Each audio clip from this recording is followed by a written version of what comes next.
Hello, everybody. Welcome to your Every Other Day vlog with Andy at Be Libre. We've got an episode today about the unfortunate matter of Venezuela. So, Venezuela is a country in South America. It's one of the examples of what not to do when trying to run a totalitarian state. I think that once you do move into the totalitarian state method of doing things, things will crumble fairly quickly. I think there's plenty of other examples where one person can't run the world. So, yeah, how about other countries take note? Other autocracies or other these systems of government where one person decides to run everything. That's just not going to work. For as snide a comment as that seems, it's unfortunate because one man's missteps are a couple. What is it, like 30 million people or so that are suffering because of this man's incompetency? Why not just open up the country to privatized business? But that's not the way Venezuela has been wanting to do things. As is typical with most countries that have a huge and a vast mineral supply, such as Saudi Arabia, they're also a good example. But yeah, so Venezuela has had a huge oil reserves for a long time. So much so that I think 95% of their income for the state of Venezuela came from oil. They paid no attention to taxes. They didn't bother with any taxes. I guess they thought this is the best way to run a country. We will give our people as much as we can and not ask them for anything. That sounds nice in principle, but when you don't set up any kind of tax system and you come up with no way to run your country but to kind of just pilfer from the Mother Earth itself, I think this is what you're left with. So, yeah, if any of you haven't heard, or those of you that haven't heard, Venezuela's currency, the bolivar, had been undergoing some massive hyperinflation. And what is inflation? Investopedia will tell you all this nonsense about what causes inflation, all this stuff about business decisions around the country or a state causing inflation, which is absolute nonsense. Inflation occurs when a state decides to print too much, spend too much money in the form of printing it out of thin air, which is how most countries create money. When a country creates a currency, they are the ones that determine how much to print on a daily basis. If you print too much money, guess what happens? Supply overrides any kind of demand, and the currency that you're using becomes worthless. So yeah, Venezuela had been creating massive amounts of its paper currency, and it led to it being worthless. And they want to blame all sorts of things except for the true cause of inflation itself, which is just the overprinting of money. Nothing else really causes inflation, monetary inflation, except just the overprinting of money. It's really simple. I don't know why people try to make it this complicated thing. It's really simple.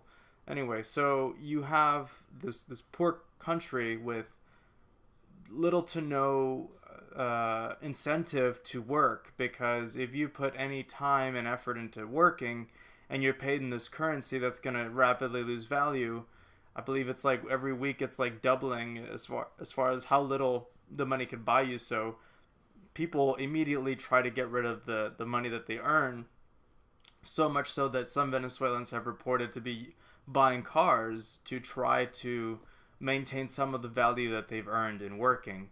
And if any of you know, I mean, as many of you know, cars really don't retain any value. It's one of the worst investment decisions one can make is buying a car, unless you get lucky and you stumble upon a classic. But that's neither here nor there. So Venezuela, in order to try combating this hyperinflation, thought up an amazing, fantastic idea, and I'm saying this sarcastically. They created the what is it? The petrodollar. They created a cryptocurrency backed by petroleum. And it's interesting that this cryptocurrency does not work anything like Bitcoin or anything like other cryptocurrencies. This is an ERC20 token that there's conflicting there was conflicting news as far as whether it would be released through Ethereum or through Neo's platform. So yeah, they couldn't even there was conflicting white papers, and there's people trying to scam each other saying, oh yeah, the Petro can be found in this exchange or that exchange. So people were buying the wrong state cryptocurrency.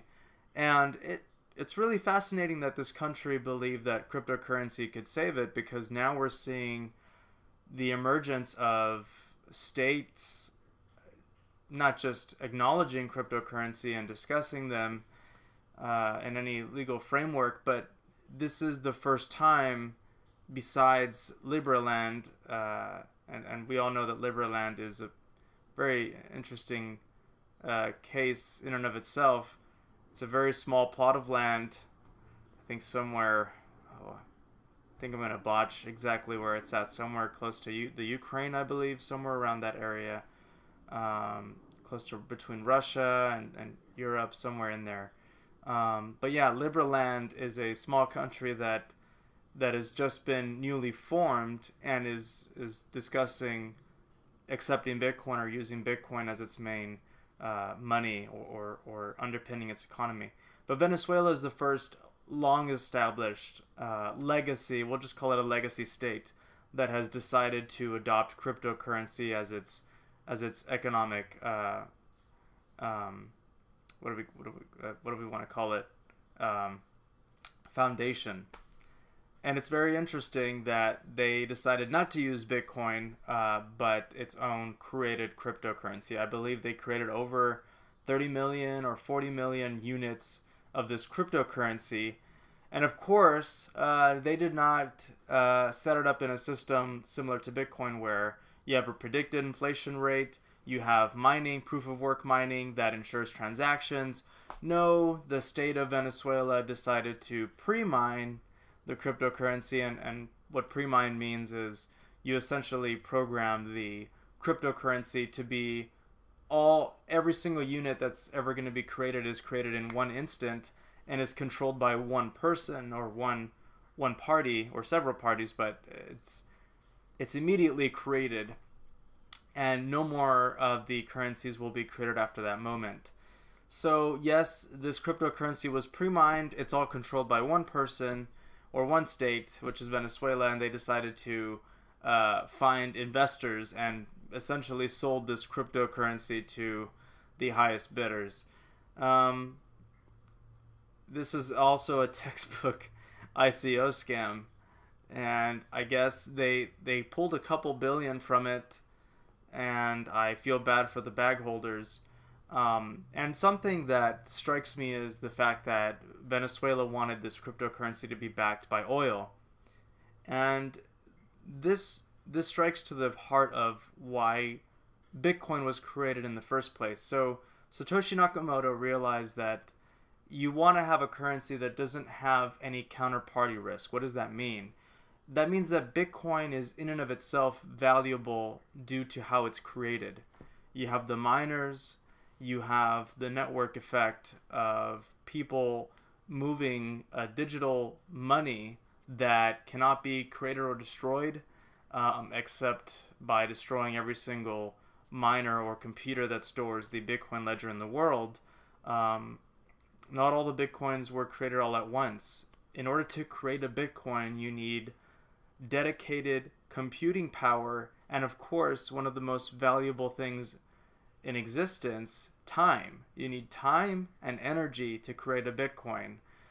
In Venezuela's case, they used nothing. They just typed in a few codes or typed in a little bit of instructions on code, and poof, just the exact thing that got them into the problem that they're in the first place with the hyperinflation of the bolivar.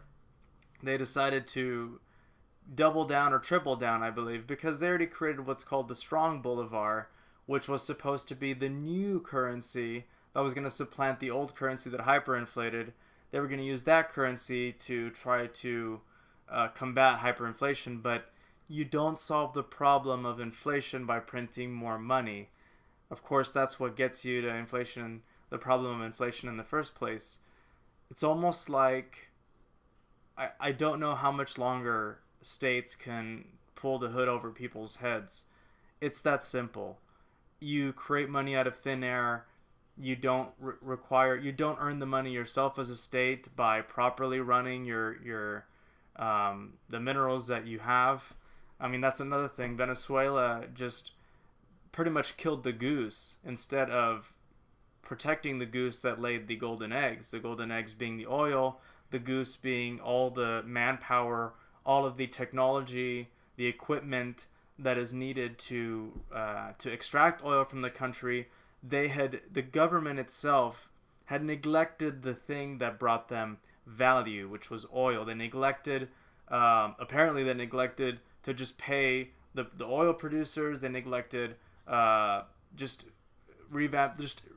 were not reinvesting back into the thing that made the money in the first place. If that doesn't speak of insane negligence or outright stupidity, I don't know what that is. So yeah, this is a sad state for the people. I could care less for the government that is running this state into the ground and making its people suffer. I believe, from what I understand, it is hard to get out of the country.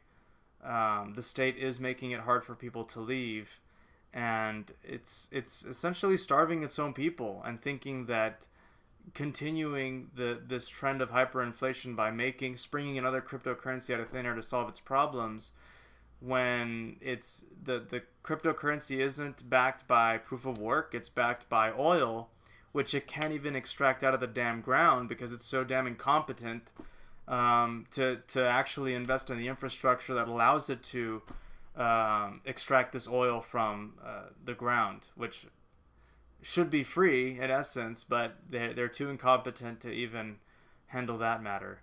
Of course, it didn't help the country it didn't help it much when oil prices started to go down. But this is actually one of the trademark issues that are rife in countries with an overabundance of minerals. The government, the head of state that decides to install itself at the head of the government usually is incompetent and will usually become, I guess, complacent and lose sight of things and misjudge. Essentially, will just bungle the running of the country. It won't properly handle the influx of money that comes from the overabundance of minerals, and it just mismanages everything. Instead of letting private companies run the extraction of minerals and let people that put in the hard work and that actually correctly manage the extraction of minerals, like in the U.S. In the U.S., if you extract minerals from the ground, they're yours as long as it's your property. And if it's not your property, but you make a deal with the person who owns it, you guys both can prosper from that contract. Whereas in Venezuela, you have the country that owns the oil itself. It alone owns it, and it's everything comes down to the country to properly manage and extract the minerals. But when it can't do that right, and it's the only way that it collects revenue to maintain the currency, you have big problems. Now, where Bitcoin could come to the rescue for Venezuela is if the people themselves decide to use the cryptocurrency as the money, as the currency of the country. The government can't stop it, not unless they shut down the internet. If Venezuelans begin to use Bitcoin as their form of money, I think they might be able to get themselves out of problems. The state is too incompetent to do anything really. So if it's a grassroots movement, if the people of Venezuela come together and run the economy themselves from the ground up using a currency that does not hyperinflate, in fact it gains value. We do know that this from December to today, we have had a massive drop of value in Bitcoin's value. It's gone from 20,000 to, you can see, sorry, right up here, 6,352. That is I believe, a 60% drop in value from December to today, but it doesn't even compare to the hit that the Venezuelan bolivar has taken. Nobody wants to see their money lose 60% of its value, but even that pales in comparison to what the bolivar has done, to what the Venezuelan currency has done. It's lost way over 60%. I believe it loses half its value every week or so, and so Bitcoin doesn't even compare as far as losing value. Now, if the Venezuelan people had been using Bitcoin for plenty of years, then even just 5 years, you'd be just fine. And I understand this boasting that I'm doing for Bitcoin is not, of course, it's not without its downsides, which is what I mentioned before, the 60% drop. But I do think that there is something to be said about a money that is frictionless, that can be used online. Of course, Bitcoin does come with its issues, the scalability issues, plenty of other things that have mired Bitcoin throughout the years. But it is important to note how resilient Bitcoin has been and how it continues to move forward. It continues to develop. It continues to work on the issues that people it works on the issues that people care about. The scalability thing, Lightning Network is working on it. The matter of fees, SegWit was quick to work on it. And it's incredible how the matter of fees had the Bitcoin population divided, and the decision was quickly made.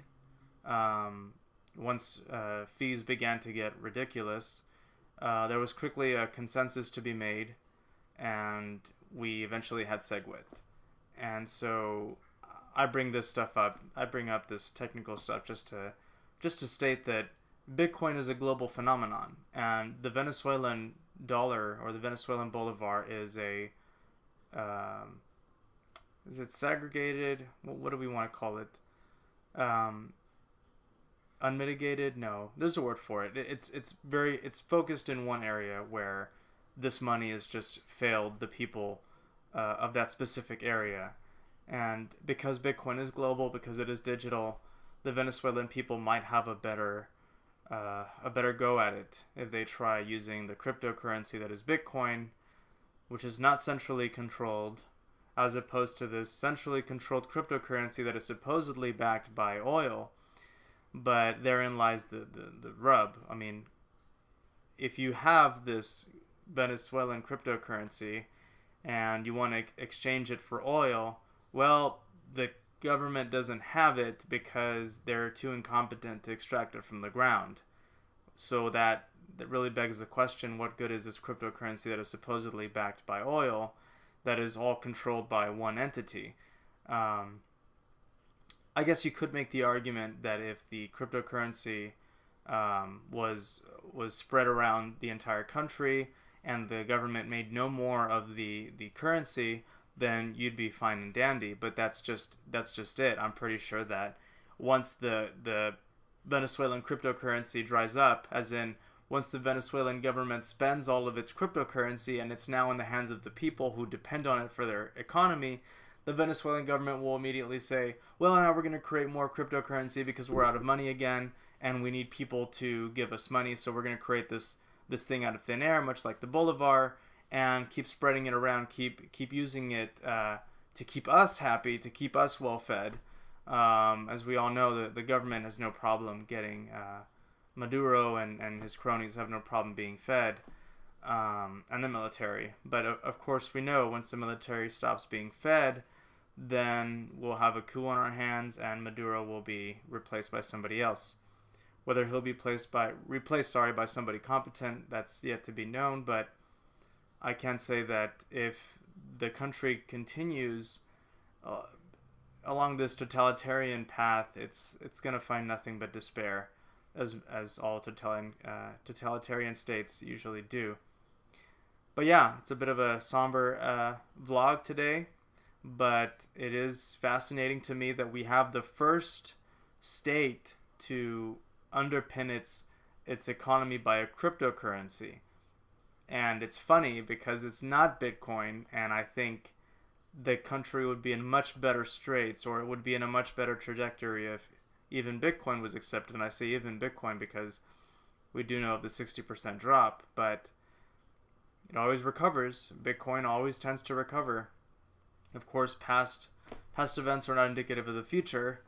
This is not investment advice, but I guess nothing is foolproof. Nothing is risk proof. What's the right word?